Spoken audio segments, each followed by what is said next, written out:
Howdy folks, it's Meandering Mike in the Man Cave of Madness. It is just before midnight, and we are going to do an unboxing here. This is the latest volume in Worthington Games Civil War Brigade series. The first two was there's Antietam and Shiloh, and now we have the 7 Days Battles, June 25th through July 1st, 1862.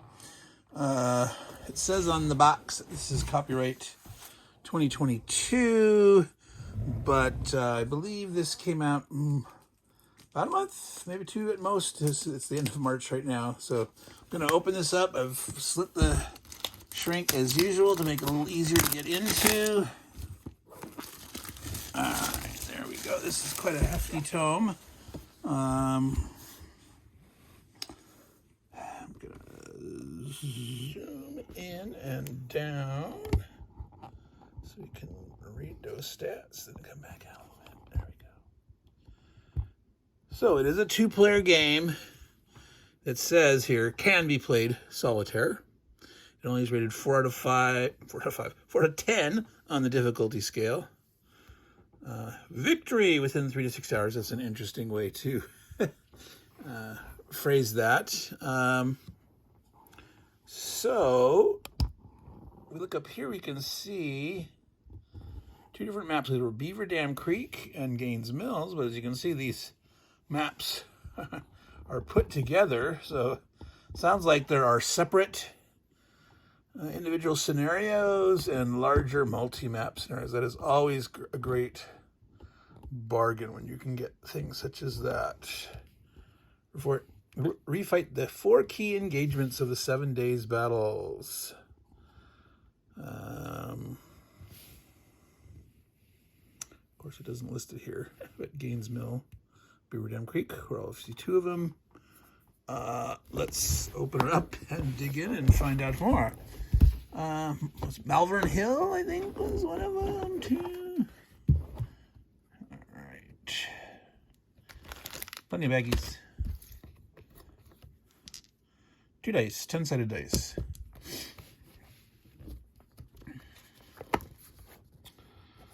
All right, it's rather glossy paper. Boy, they're going like right up to the edge margins there. They're not leaving much margin. I hope they leave better margins on the inside, because that's a readability issue too. You're not supposed to come back looking a better gutter, as they call it, or whatnot.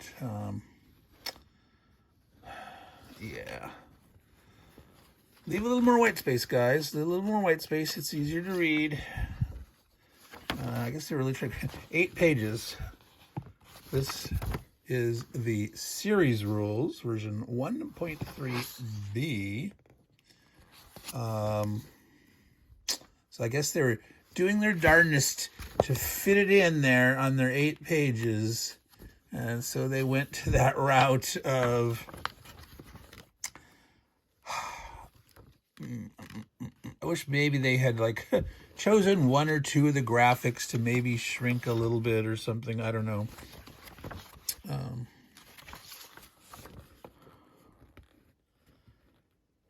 The font's a nice size.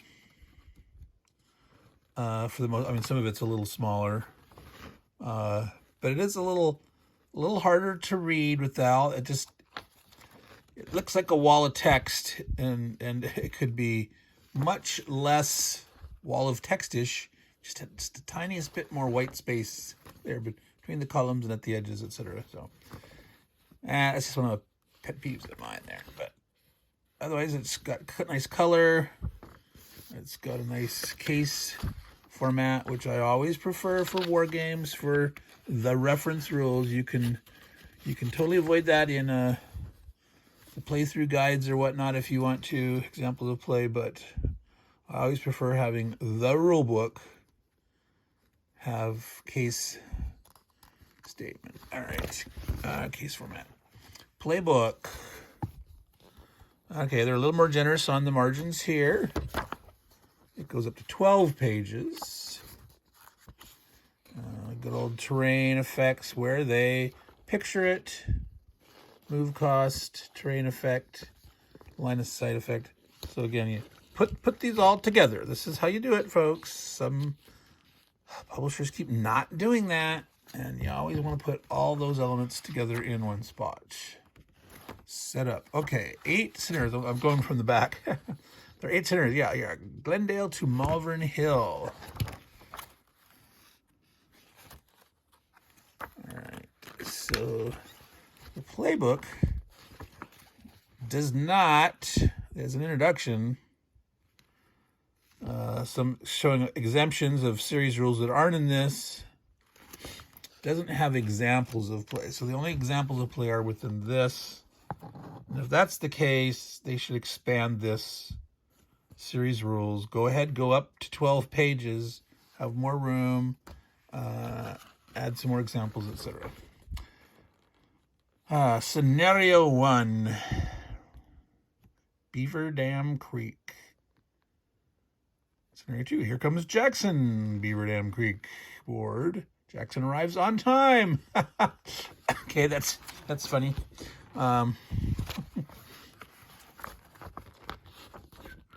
Scenario 4 uses the Gaines Mill board. Beaver Dam Creek 2 Gaines Mill uses both. Wow. Scenario 5.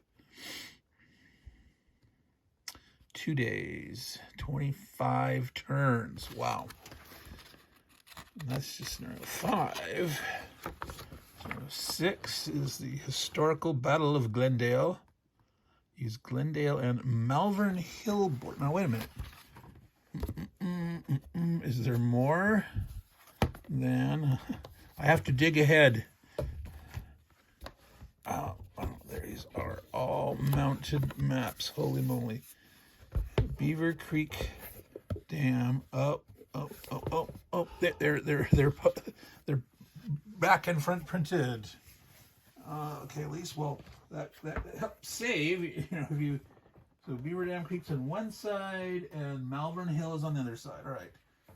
So if you never have, if some of them go together, that's fine, and then other ones don't, and then you can get away with that.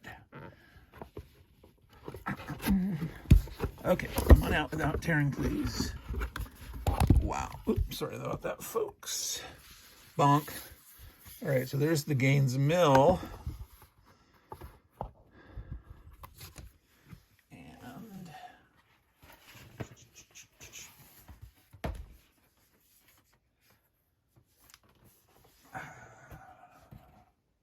yeah, so there's Glendale. Let's see if I can... I'm going to knock that over. All right, you can see that there. There's the Glendale map. White Oak Swamp.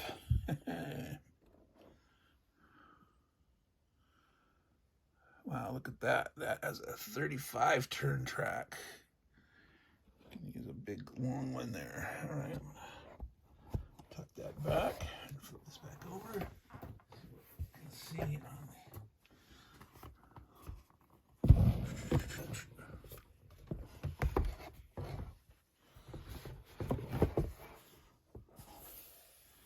So here on the Gaines Mill, Boatswain Creek. So yeah, here's the river and all this swamp all along there.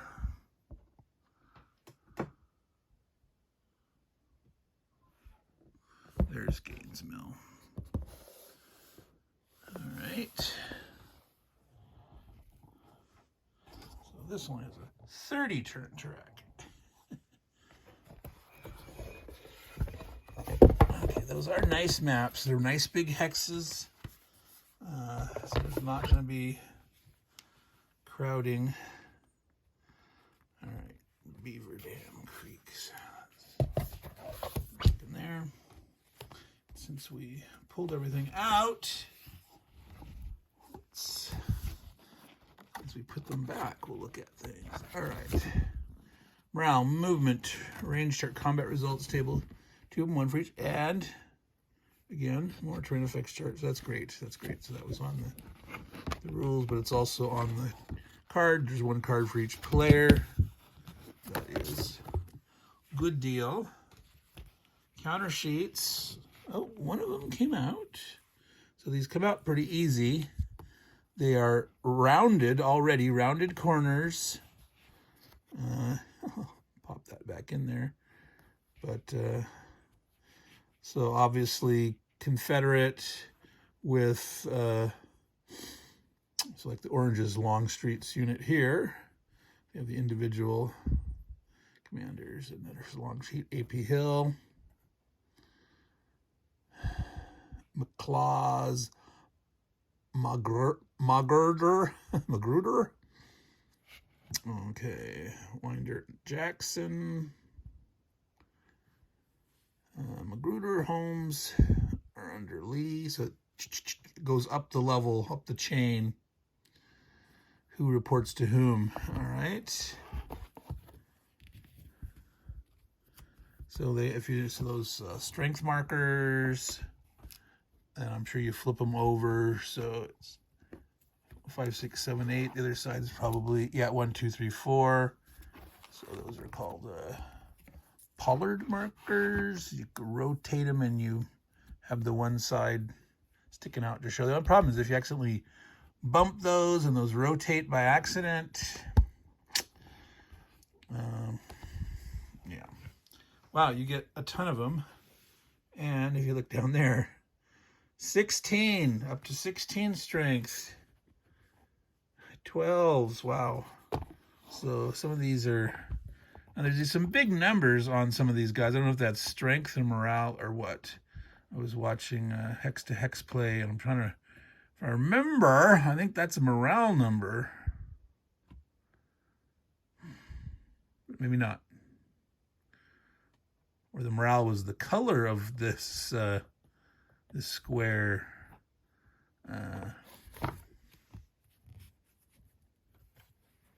Oh boy, look at that. Look at that. 24. Yeah, that's got to be strength. All right. Oh, wow. Goes all up to 32. Huh. Very interesting. Very interesting. All right. So, a lot of counters. They do have little tiny midget side nibs that you're not going to notice those. This whole thing is so round it's going to punch out, and you could probably just use your fingernail to run along that and not even notice that.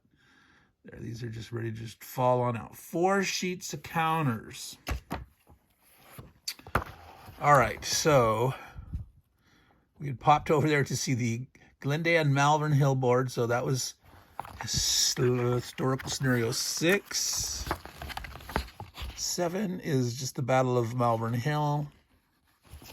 And then 8 was that big combined Glendale to Malvern Hill from June 30th to July 1st.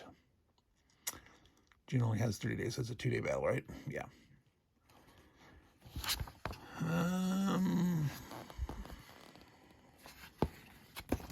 All right, so 8 different scenarios. 2 map boards, 2 sides each. That's 4 maps. You've got separate scenarios. You got scenarios that do two mappers. That's quite a lot of play surface. That is going to be a lot of bang for your buck here in this game. Let's see here. We did.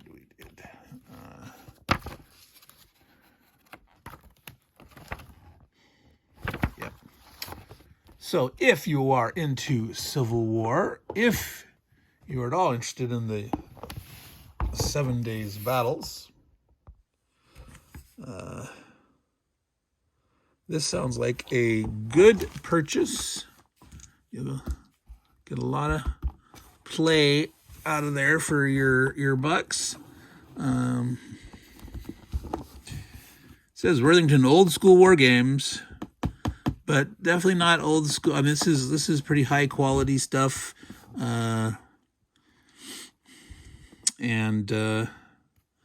yeah, I'd have to dig in and learn the rule system a bit to see. But from what I heard from Jeff playing, that it was sort of like a nice, smooth system. He really enjoyed it, and so I wouldn't It may be old school war games, but I think it's a much better, more modern experience than a lot of old school war games. So